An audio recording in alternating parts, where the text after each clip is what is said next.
बिस्मिल्लाहिर्रहमानिर्रहीम। मैं हूं मलिक सुफियान और हम लोग स्टार्ट कर रहे हैं सब्जेक्ट स्पेशलिस्ट केमिस्ट्री की। हमारी ये 9th क्लास है।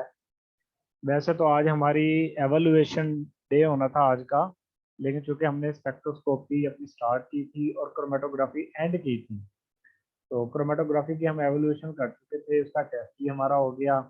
हमने स्पेक्ट्रोस्कोपी की बेसिक हमने स्टार्ट की थी लास्ट वीक में, तो अब एवल्यूएशन हम बेसिक की लेते तो मेरे ख्याल में वो हम ऐसे ही अपना टाइम वेस्ट करते, क्योंकि स्पेक्ट्रोस्कोपी कोशिश है कि हमारा मैक्सिमम पोर्शन कवर हो जाता, फिर हम एवल्यूएशन उसकी करते फिर टेस्ट लेते।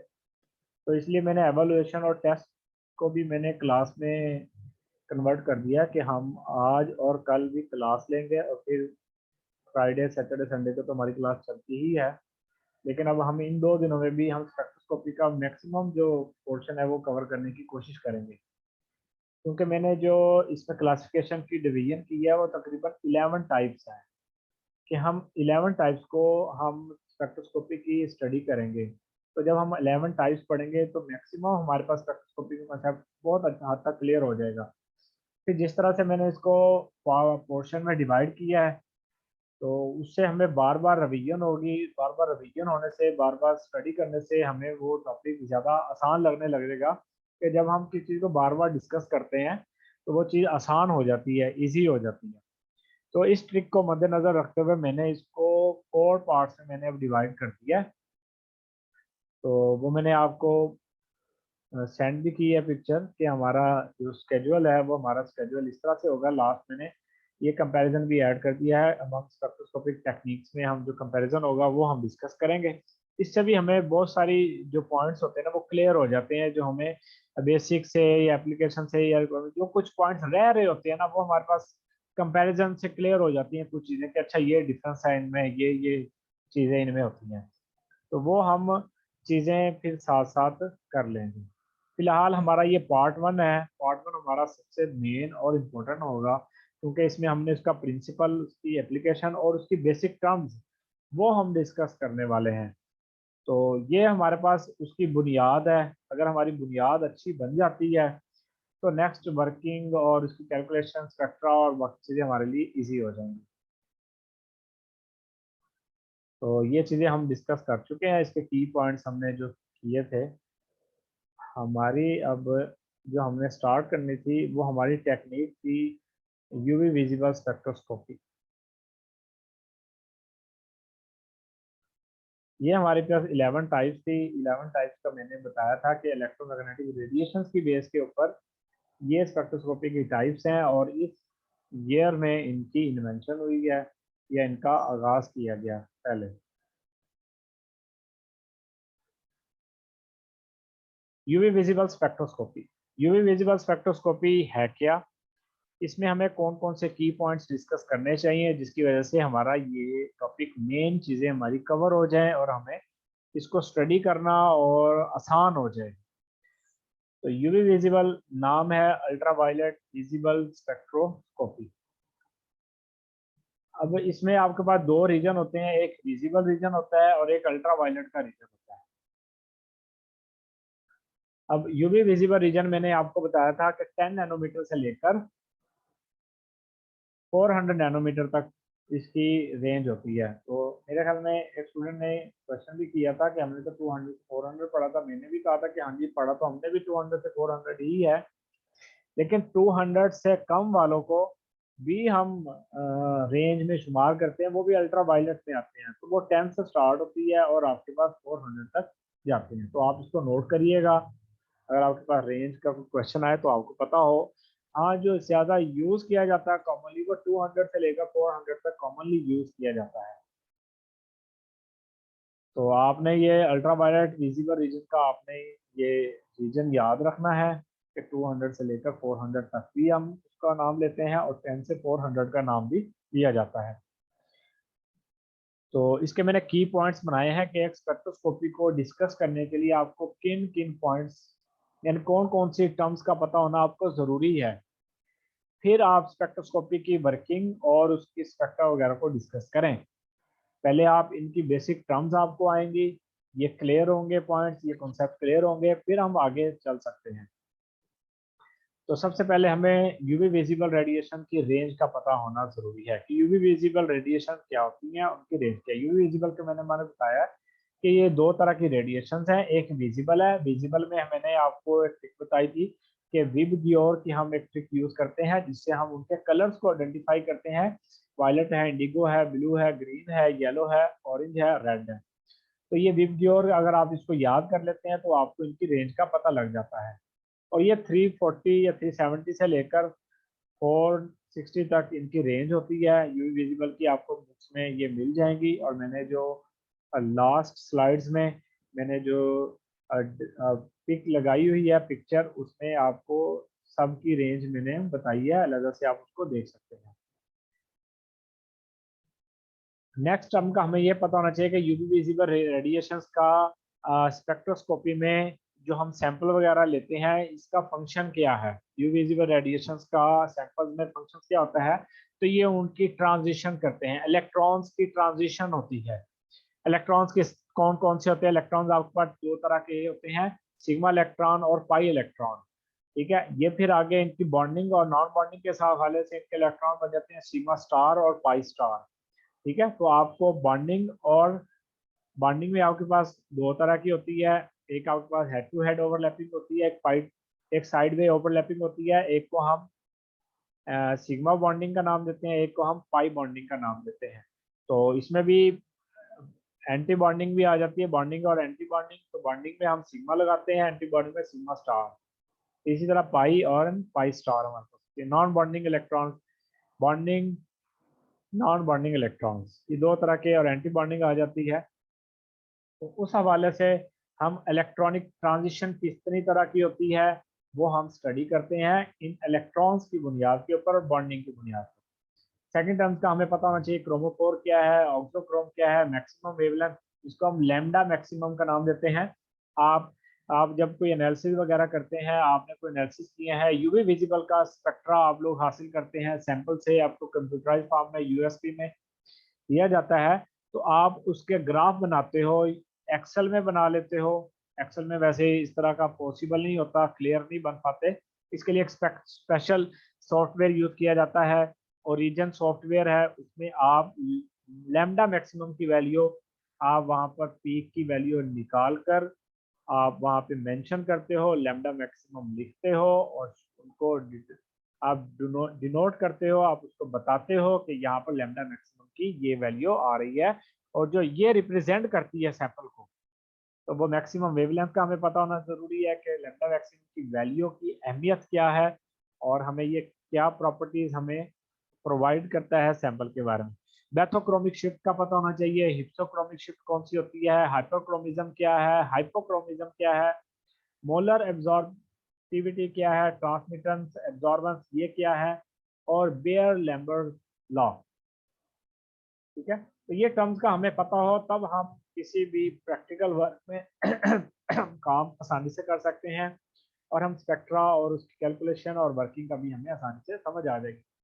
अगर ये टर्म्स यूज किए और आप वर्किंग पढ़ना शुरू कर दें तो आपको समझ नहीं आएगी, आप कहोगे ये क्या चीज़ है और ये वर्ड कहाँ से आ गया, आप उसको पढ़ने लग जाओगे। तो पहले आप अपनी बेस बनाएं। आप अब पढ़ने के लिए आप कोई तरीका ढूंढें कि हमें पढ़ना कैसे होता है, क्या चीज़ें हमें पहले क्लियर कर लेनी चाहिए तब हम इस टॉपिक को पढ़ें। तो ये टीचर ही आपको बताते हैं कि बेटा ये पहले टर्म्स जो है ना वो आप लोग पढ़ लें, ये समझ लें। फिर इसके बाद जब आप किसी टेक्निक को पढ़ेंगे, स्टडी करेंगे तो वो आपके लिए बहुत ईजी हो जाएगी। आप तो मैंने की पॉइंट्स बनाए हैं हर स्पेक्ट्रोस्कोपी के लिए कि ये की पॉइंट्स का हमें पता होना जरूरी है किसी भी टेक्निक के लिए।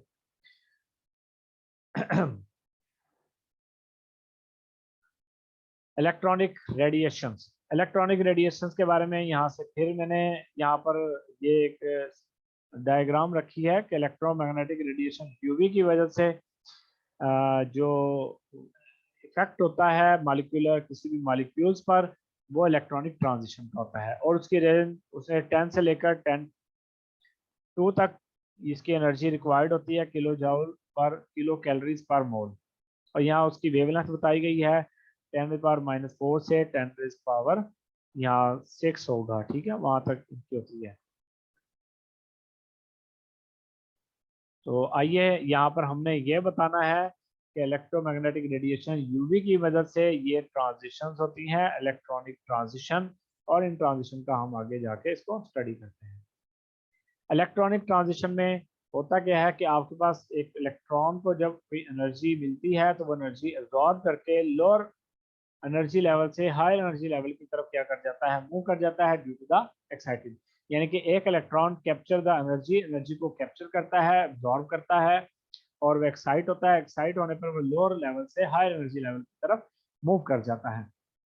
तो आपके पास एनर्जी की दो स्टेट्स होती हैं, एक ग्राउंड स्टेट है और एक्साइटेड स्टेट है। ग्राउंड स्टेट वो होती है जब उसको एनर्जी नहीं मिली हुई, वो अपनी नेचुरल नेचुरल कंडीशन पे मौजूद है, नेचुरल स्टेट में मौजूद है, उसको हम ग्राउंड स्टेट का नाम देते हैं। जब वो एनर्जी एब्जॉर्ब करता है, that is state is known as excited state. और ग्राउंड स्टेट लोएस्ट एनर्जी होती है और एक्साइटेड स्टेट हाईएस्ट एनर्जी की होती है। तो इसमें जो हमारे पास ट्रांजिशन होती है वो कहता है जी वो इन बुनियाद पर होती है। सिग्मा इलेक्ट्रॉन्स होते हैं सैचुरेटेड मॉलिक्यूल। सैचुरेटेड वो होते हैं जिसमें सिंगल बॉन्ड पाया जाता है। जो sp3 हाइब्रिडाइज होते हैं। पाई इलेक्ट्रॉन्स वो होते हैं जो अनसैचुरेटेड होते हैं, डबल बॉन्ड ट्रिपल बॉन्ड होते हैं, जिसमें आपके पास डबल एंड ट्रिपल बॉन्ड यानी कि sp2 और sp हाइब्रिडाइजेशन होती है। नॉन बॉन्डिंग वो इलेक्ट्रॉन्स वो होते हैं जो बॉन्डिंग में पार्टिसिपेट नहीं करते और वो लोन पेयर इलेक्ट्रॉन्स की फॉर्म में उस शेल में मौजूद रहते हैं, उनको हम नॉन बॉन्डिंग इलेक्ट्रॉन्स का नाम देते हैं। ये इलेक्ट्रॉनिक ट्रांजिशन है जो कि आपको इस डायग्राम में दिखाई गई है कि आपके पास बॉन्डिंग से सिग्मा स्टार, और इसी तरह सिग्मा से सिग्मा स्टार की तरफ जाएगी, सिग्मा से,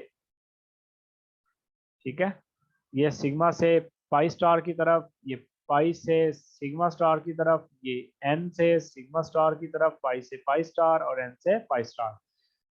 और आपके पास यहाँ पर ये देखिएगा सिग्मा बॉन्डिंग ये आपके पास लोअर एनर्जी है और ये सिग्मा स्टार हायर एनर्जी है। एनर्जी हमने यहाँ पर इसका एरो से इसको रिप्रेजेंट किया है। तो ये पाई बॉन्डिंग है, ये नॉन बॉन्डिंग है। अब इसी तरह आगे ये सिग्मा जो स्टार है ये सबसे ऊपर चले जाएगा क्योंकि इसकी एनर्जी सबसे ज़्यादा होती है, पाई स्टार की एनर्जी इनसे कम होती है। तो ये एंटी बॉन्डिंग के दो हैं, दो बॉन्डिंग के हैं, और ये हमारे पास दरमियान में नॉन बॉन्डिंग का, यानी कि इसकी एनर्जी बॉन्डिंग से ज़्यादा और नॉन और एंटी बॉन्डिंग से कम होती है। ठीक है, एन को रिप्रेजेंट करते हैं फॉर नॉन बॉन्डिंग के लिए।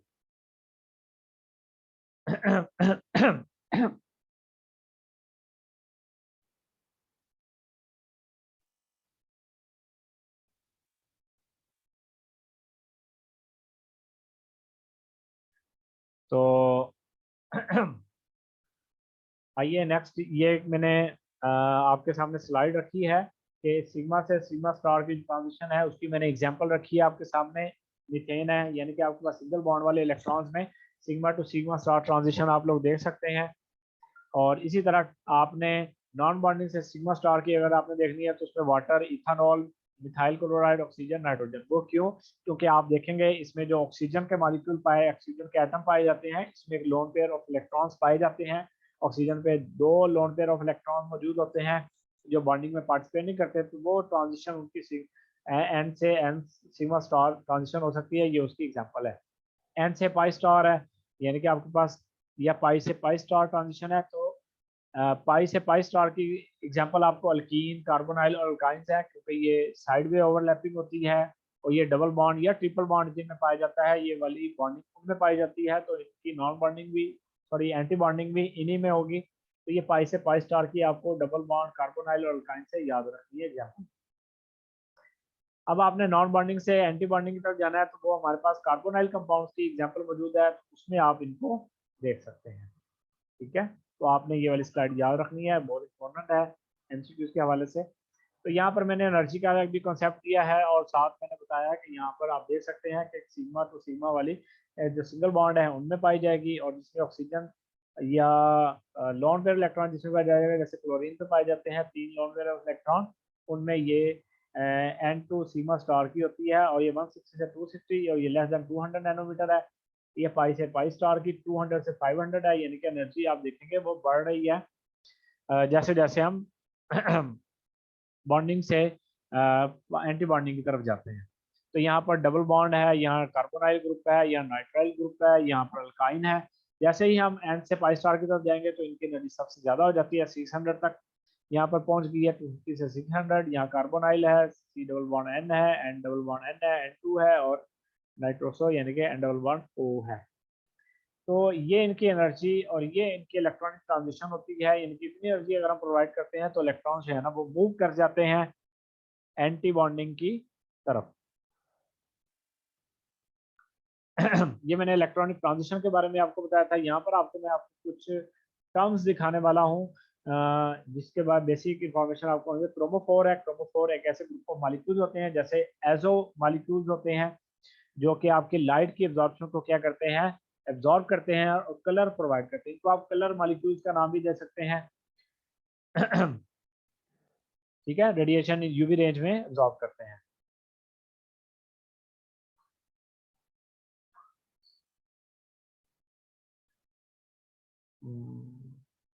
हाई एनर्जी जो होती है वो सिग्मा स्टार में होती है। हाँ जी, सिग्मा टू सिग्मा स्टार।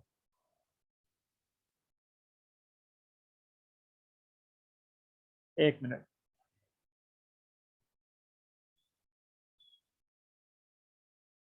हाँ जी, ये अगर आप देखेंगे तो इसमें आपको सिग्मा टू सिग्मा स्टार, हाँ जी, ये हाई एनर्जी ही ऊपर है और जो 600 होगा ये, सॉरी, ये लेस हो जाएगी। ठीक है, तो मेरे ख्याल में बताने में मुझसे मिस्टेक हो गई है कि sigma to sigma star high energy है और n to pi star lower energy होगी, लोएस्ट एनर्जी।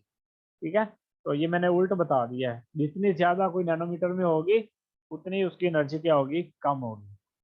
ठीक है, और जितनी वैल्यू कम होगी नैनोमीटर में उतनी उसकी एनर्जी ज्यादा होगी। हाँ, इसको जरा नोट कर लीजिएगा, वो बस हमें भी थोड़ी सी मिस्टेक लग जाती है कैजुअली। अच्छा जी, ये एक डायग्राम हमारी रखी है, इसमें आप मॉलिक्यूलर ऑर्बिटल थ्योरी की मैंने डायग्राम बनाई थी कि सिग्मा है, ये पाई है, ये एन है, ये पाई स्टार है और सिग्मा स्टार है। और ये एनर्जी के लेवल से, एनर्जी एरो से हम शो करते थे कि यहाँ से एनर्जी ऐसे इंक्रीज कर रही है सिग्मा स्टार की तरफ। तो यहाँ पर भी मैंने कुछ टर्म्स लिखी हैं कि सिग्मा टू सिग्मा स्टार आप अल्केन्स में देख सकते हैं, sigma to pi star carbonyl में, pi to pi star unsaturated में, and to sigma star oxygen, nitrogen, sulphur, halogen जिनमें लोन पेयर ऑफ इलेक्ट्रॉन पाए जाते हैं, और इसी तरह n to pi star carbonyls में। ठीक है,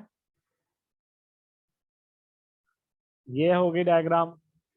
और हम डिस्कस कर रहे थे क्रोमोफोर के, आपके पास जो कलर कंपाउंड्स होते हैं, जो आपके पास ग्रुप ऑफ मॉलिक्यूल्स है, एजो एजो मॉलिक्यूल्स होते हैं, एजो ग्रुप्स होते हैं, वो रिस्पॉन्सिबल होते हैं आपके पास लाइट को एब्जॉर्ब करने पर। वो आपके पास लाइट एब्जॉर्ब करते हैं यूवी की रेंज, तो उनको हम क्रोमोफोर्स का नाम देते हैं। ऑक्सोक्रोम कौन से होते हैं, ये एक सैचुरेटेड ग्रुप होते हैं जिसमें अनशेयर्ड इलेक्ट्रॉन यानी कि लोन पेयर इलेक्ट्रॉन पाए जाते हैं, और वो क्रोमोफोर के साथ अटैच होकर उनकी इंटेंसिटी को क्या करते हैं, इंक्रीज करते हैं, यानी कि उनकी ये हेल्प आउट करते हैं एब्जॉर्प्शन में। ठीक है, उसकी एग्जांपल में OH है, NH2 है, Cl है। तो हम इनकी आगे एग्जांपल भी चेक करेंगे कि किस तरह से OH और NH2 वगैरह ऐड होकर इंटेंसिटी को इंक्रीज करते हैं। लैम्डा मैक्सिमम की वैल्यू है, मैंने बताया था कि जहाँ पर इस पीक पॉइंट के ऊपर मैक्सिमम एब्जॉर्प्शन होगी उसको हम लैम्डा मैक्सिमम का नाम देते हैं, और इसको हम चेक करते हैं फिजिकली, ये कांस्टेंट होता है, और करेक्टरिस्टिक ऑफ स्ट्रक्चर को हम इससे चेक करते हैं और कंपाउंड को आइडेंटिफाई भी करते हैं। यानी कि एक स्पेसिफिक मॉलिक्यूल है, उसकी स्पेसिफिक एब्जॉर्प्शन होती है, और वो स्टैंडर्ड वैल्यू के साथ हम उसको क्या करते हैं, मैच करके अपने सैंपल को हम वेरीफाई करते हैं और चेक आउट करते हैं।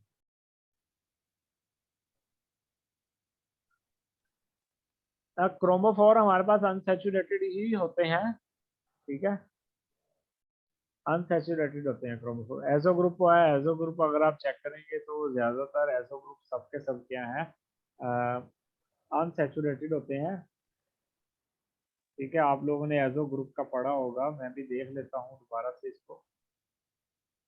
एजो ग्रुप ही है, ठीक है, उसमें एन डबल बॉन्ड एन पाया जाता है, तो ये डबल बॉन्ड होते हैं और ये अनसैचुरेटेड ही होते हैं, डबल बॉन्ड इनमें पाया जाता है। ठीक है,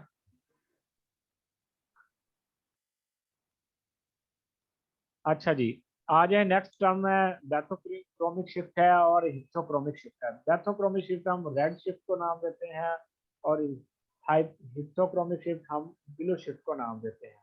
ठीक है, ये आपने वैल्यू याद रखनी है कि हमारे पास जो लॉन्गर वेवलेंथ है राइट हैंड साइड पर जाती है वो रेड शिफ्ट होती है। बेथोक्रोमिक जो लेफ्ट साइड पे जाती है वो लोअर वैल्यू होती है लेफ्ट हैंड साइड पर, उसको हम हिप्सोक्रोमिक शिफ्ट का नाम देते हैं। हाइपरक्रोमिज्म क्या होता है, जो इंक्रीज एब्जॉर्प्शन है, यानी कि जो ऊपर की तरफ जिसकी पीक जाएगी। ठीक है, वो सॉल्वेंट की बेस पे हो सकता है, पीएच हो सकती है, डिफरेंट फैक्टर बेस के ऊपर उसकी मैक्सिमम एब्जॉर्प्शन इसकी इंक्रीज करती है। और हाइपोक्रोमिज्म क्या होता है, जिसकी डेंसिटी इंटेंसिटी क्या होती है, डिक्रीज करती है किसी की बेस के ऊपर। आइए मैं इसको आपको दो डायग्राम में आपके सामने रखता हूँ, उससे आपको क्या है जी इसका कॉन्सेप्ट क्लियर हो जाएगा। ये देखिएगा, मैंने दो डायग्राम आपके सामने रखी है कि आपके पास 400 से लेकर 700 नैनोमीटर तक ये वैल्यू मौजूद है विजिबल रीजन में।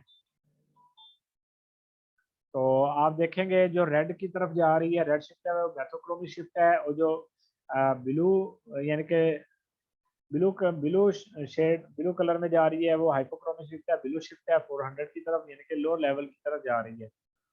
और इसी तरह ये डायग्राम देखिएगा, इसमें ये हाइपरक्रोमिक है, यानी कि मैक्सिमम एब्जॉर्प्शन ऊपर की तरफ अगर हमारे पास पीक की वैल्यू बढ़ती है तो वो हाइपरक्रोमिक है। अगर वो लोअर डाउन हम करते हैं, इंटेंसिटी डाउन होती है, तो वो आपके पास हाइपोक्रोमिक होती है। तो हाइपर और हाइपोक्रोमिक का भी आपको, और इस तरह हिप्सो और बेथोक्रोमिक शिफ्ट का आपको पता होना जरूरी है। ठीक है, नेक्स्ट है जी आपके पास A1% सोल्यूशन होता है, या A1% 1 सेंटीमीटर होता है।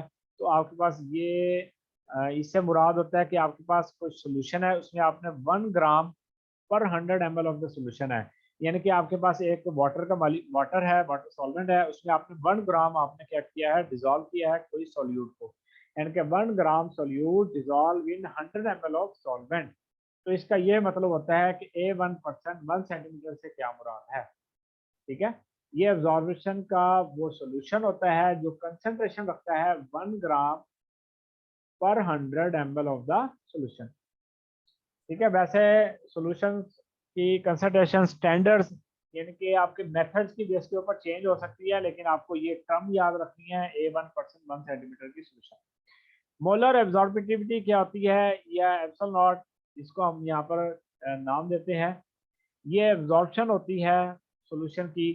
ये फार्मूला लिखा हुआ है ग्राम, ठीक है, molecular weight divided by 1000 ml of the solution. ठीक है, इसका मतलब होता है A1% multiply by molecular weight divided by 10।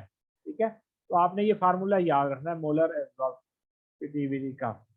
Transmittance क्या होती है, मैंने यहाँ पे फार्मूला लिखा है ट्रांसमिटेंस का, वो दे सकते हैं 100 multiply by I over I not. I not क्या होता है, ओरिजिनल इंसिडेंट रेडिएशन, यानी कि जो आपकी असल है ओ से आपने याद रखना है कि ये ओरिजिनल इंसिडेंट है, यानी कि जिस इंटेंसिटी की इंसिडेंट रे आप किसी भी सैंपल पे आप फॉल करवा रहे हो या वो उसमें से पास होने वाली है, तो उसको हम ओरिजिनल इंसिडेंट रे का नाम देते हैं।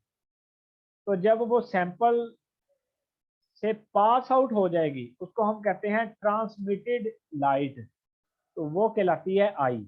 तो हम जब इनको इंटेंसिटी को इनसे डिवाइड करेंगे, मल्टीप्लाई बाय 100 करेंगे, तो आपके पास परसेंटेज ट्रांसमिटेंस निकल आएगी।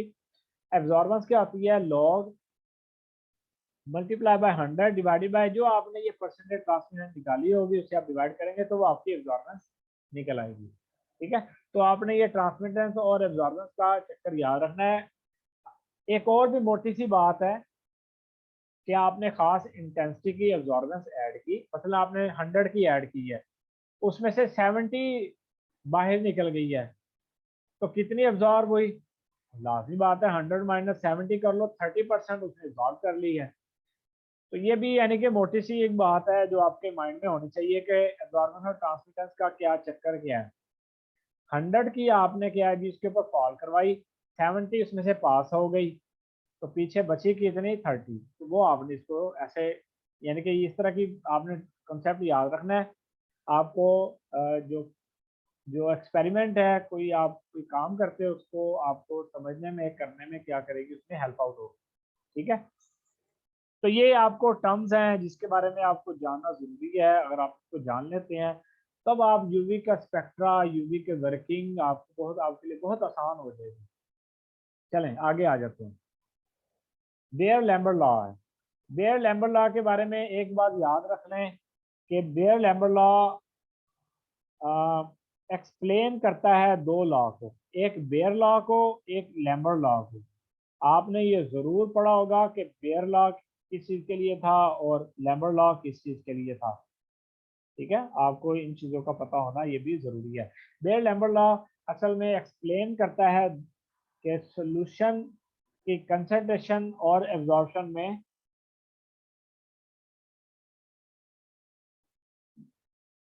उसमें रिलेशन को एक्सप्लेन करता है।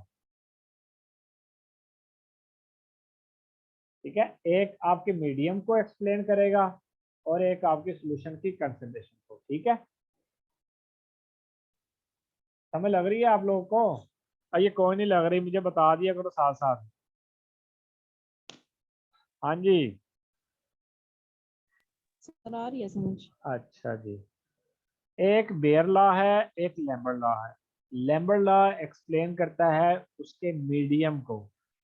मीडियम कौन सा होता है? मीडियम आपके पास वो सेल होता है, सेल की लेंथ होती है, उस क्या आपने 1 सेंटीमीटर का सेल यूज किया, वो मीडियम जिसमें से पास हो रहा है उस पर डिपेंड करती है और उसकी कंसंट्रेशन पे। तो बहरहाल उन्होंने दोनों लॉ इकट्ठे बना लिए कि आपके पास सॉल्यूशन की कंसंट्रेशन भी आए और उसकी लेंथ भी आए। इसमें देखो आपको मैंने यहाँ पे शो किया ना, ये कंसंट्रेशन ऑफ सॉल्यूशन, ये है बेयर लॉ, और ये लेंथ ऑफ द सॉल्यूशन ये क्या है? Lambert law. हमने क्या किया, दोनों को मिक्स करके उन्होंने एक लॉ पेश किया था, बेयर लैम्बर्ट लॉ। मैंने नहीं पेश किया, मैं क्यों कहूँ जी, हमने इकट्ठा किया। ये उन्होंने एक यूनिफॉर्म लॉ है जो पेश कर दिया, बेयर लैम्बर्ट लॉ। तो ये उसका फार्मूला है log 10 I not over I. I not मैंने पहले बताया है आपको कि ओरिजिनल ओरिजिनल जो इंसिडेंट लाइट है वो, उसकी इंटेंसिटी डिवाइडेड बाय जो ट्रांसमिटेड लाइट है आई, उसकी इंटेंसिटी इज इक्वल टू, ये एक एप्सिलॉन है, ये एक कांस्टेंट वैल्यू है, ये एक, इसको हम वैल्यू पुट करते हैं। एल आपके पास क्या है? ये उसकी लेंथ ऑफ द सॉल्यूशन है। तो 1 सेंटीमीटर का ज्यादातर हम सैंपल वो यूज करते हैं क्यूबिक सेल। सी उसकी कंसंट्रेशन है। क्या आपने कौन सी कंसंट्रेशन का सॉल्यूशन यूज किया? वैल्यू पुट करेंगे तो आपके पास क्या है जी, उनकी वैल्यू, आप जो चीज फाइंड आउट करना चाहते हैं वो निकल आएगी। अगर आप ट्रांसमिटेड निकालना चाहते हैं, ट्रांसमिटेड निकल आएगी।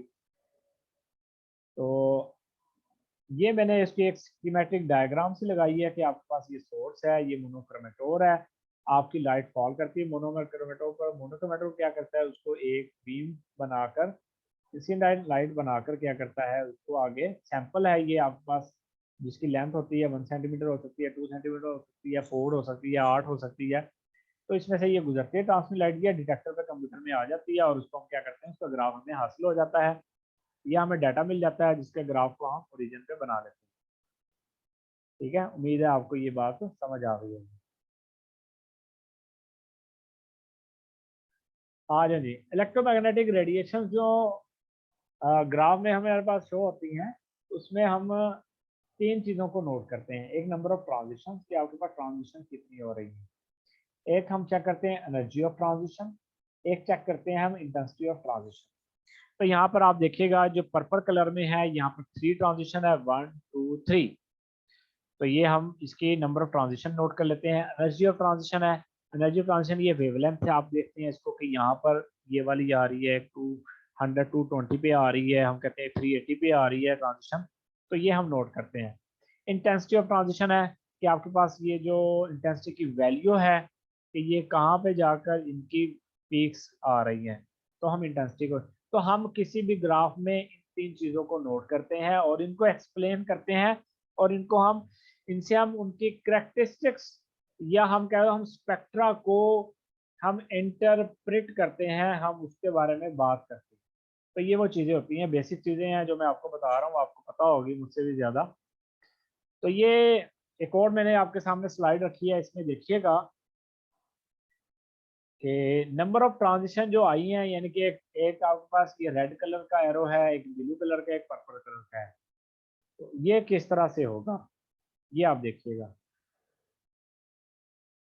तो यहाँ पर 100 पे है, यहाँ पर हम सपोज कर लेते हैं जिसको एनर्जी 100 मिली है, ठीक है, नैनोमीटर की। तो ये वैल्यू हो सकती है कि इलेक्ट्रॉन यहाँ से मूव करके डायरेक्ट यहाँ पर आ गया है, ठीक है। और अगर 220 पे मिली है तो ये इलेक्ट्रॉन यहाँ से मूव करके इस पे आ गया, यानी कि कम हो गई एनर्जी। यहाँ पर आ गया आपके पास 370 पे, तो ये इलेक्ट्रॉन यहाँ से मूव करके यहाँ पर आ गया। तो हमें किसी भी एनर्जी लेवल का भी पता चलता है उनकी नंबर ऑफ ट्रांजिशन से और उनकी एनर्जी ऑफ लेवल से और इंटेंसिटी से। तो हम इस तरह की भी इंटरप्रिटेशन इन ग्राफ की मदद से कर सकते हैं। नेक्स्ट मैंने एक और सी बनाई है कि आपके पास सिग्मा टू सिग्मा स्टार जो है वो 150 से लेस देन मैक्सिमम के ऊपर होगी और इसकी लैम्डा मैक्सिमम 200 से 800 होगी पाई से पाई स्टार, और एन टू पाई स्टार आपको 150 से 300 तक चली जाएगी।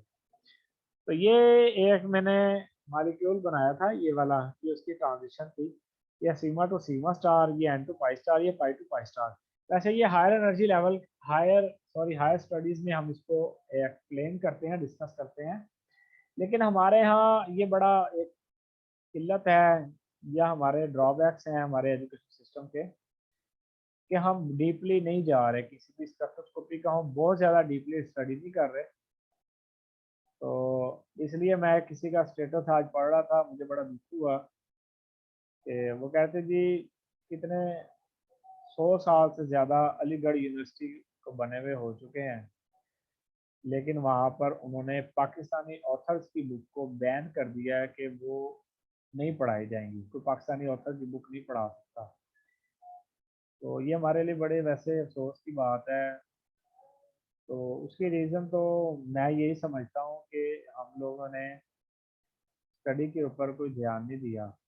हम लोग सिर्फ मार्क्स हासिल करने के लिए पढ़ते हैं कि नंबर मिल जाएं, और हमारे टीचर वैसे बहुत अच्छे हैं, हमारे सब टीचर अच्छे ही हैं, काबिल एहतराम है हमारे लिए। लेकिन हमारे सिस्टम का ये ड्रॉबैक है कि हमारे टीचर्स भी एक लिमिट्स में रहते हैं, लिमिट में लेक्चर्स होते हैं, लिमिट में पढ़ाया जाता है, और जिसकी वजह से हम भी लिमिट्स में रहते हैं। हमें बस ये होता है बेसिक चीज़ें बताई जाती हैं, सिखाई जाती हैं, बहुत ज़्यादा डीपली हमें नहीं लेके जाया जाता जहाँ पे दुनिया मौजूद है। आखिरी स्टेज तक जाना चाहिए हमें, लेकिन हमारे आखिरी स्टेज तक कोई जा नहीं पा रहा, या हम उस पर तवज्जो नहीं दे रहे। यहाँ जो हमारे एग्ज़ाम्स होते हैं यूनिवर्सिटी में हो या कम्पिटिटिव एग्ज़ाम्स हो, हम उस लेवल तक हमारे वो क्वेश्चंस भी कोई नहीं लेते, वो टेस्ट भी नहीं लेते। तो जिसकी वजह से हमें टीचर से वो इंफॉर्मेशन मिलती है कि नहीं जी हमने तो बस यहाँ तक पढ़ना है और यही टेस्ट में आना है, तो लिहाजा वो उससे आगे वो भी नहीं इसको डीपली स्टडी करने की कोशिश नहीं करते। चलें कोई बात नहीं जी, अल्लाह पाक ने मौका दिया तो हम इसको और लेवल पे जाके स्टडी करेंगे। फिलहाल तो हम इसको कम्पिटिटिव एग्ज़ाम एमसीक्यूज़ के प्लेटफॉर्म पे हमने जाना है, इसलिए हम वहाँ तक स्टडी कर रहे हैं जो हमें एमसीक्यू तक हेल्प आउट करे। मैंने ये एक आपके सामने एक और डायग्राम से रखी थी कि इसमें हम लोग ये स्पेक्ट्रा वगैरह भी अपने शो कर सकते हैं। हाइड्रोजन की एब्जॉर्प्शन है जैसे ये लाइन स्पेक्ट्रम में शो हो रही है, और ये एक रेनबर्ग का फार्मूला हम यूज़ करते हैं। फर्स्ट ईयर की केमिस्ट्री में भी ये फार्मूला दिया गया है, एनर्जी का आर एच है 1/n1 और -1/n2, ठीक है। तो हम इससे एनर्जी वगैरह फाइंड आउट कर सकते हैं। तो ये आपको पता होना चाहिए कि हम लोग इनकी, जिसमें हम लोग वो सीरीज यूज़ करते थे, Lyman series, Balmer series, Paschen series, तो ये वही चीज़ें हम लोग डिस्कस करते हैं। बहरहाल आपको ये याद होना चाहिए। आगे इनकी डिटेल क्या है वो फिर इंशाल्लाह अगर मैंने कोई स्पेसिफिक कोर्स करवाया स्पेक्ट्रोस्कोपी पे तो इसको डीपली लेके जाएंगे और डीपली हम स्टडी करेंगे। ये एक स्कीमेटिक डायग्राम है, हम पहले कर चुके हैं, लिहाजा हम इससे आगे चलते हैं। ये प्रिंसिपल ही है, सारा कुछ मैंने प्रिंसिपल में ही बताया है, ठीक है। ये मैंने प्रिंसिपल लिख दिया है, तो इसमें है कुछ नहीं, वही बातें हैं जो मैं आपको अभी बता कर आ रहा हूँ कि मैटर को ऑब्जॉर्व करता है इलेक्ट्रोमैग्नेटिक रेडिएशन को। तो इलेक्ट्रॉन जो उसमें मौजूद होते हैं वो एनर्जी एब्जॉर्ब करते हैं और वो क्या करते हैं, एक्साइट होते हैं। एक्साइट करने से वो ग्राउंड स्टेट से हायर स्टेट की तरफ मूव कर जाते हैं। की वो ट्रांजिशन होती है और उसको हम पीक्स की फॉर्म में इलेक्ट्रॉनिक ट्रांजिशन वो हमें शो हो जाती है और डिटेक्टर में हमें वो पीक्स वो ग्राफ जो है ना वो नज़र आ जाता है। तो ये कंसेप्ट है अल्ट्रावायलेट विजिबल स्पेक्ट्रोस्कोपी का और यही प्रिंसिपल है, इसको आपने क्या चीज़ देख लेना है। इसकी ये एप्लीकेशन हैं कि ये डिफरेंट इंडस्ट्रीज में इसको इस्तेमाल किया जाता है। यूवी विजिबल स्पेक्ट्रोस्कोपी को ज़्यादातर हम इम्प्योरिटीज़ और केमिकल आइडेंटिफिकेशन के लिए, स्ट्रक्चर्स को आइडेंटिफाई करने के लिए हम लोग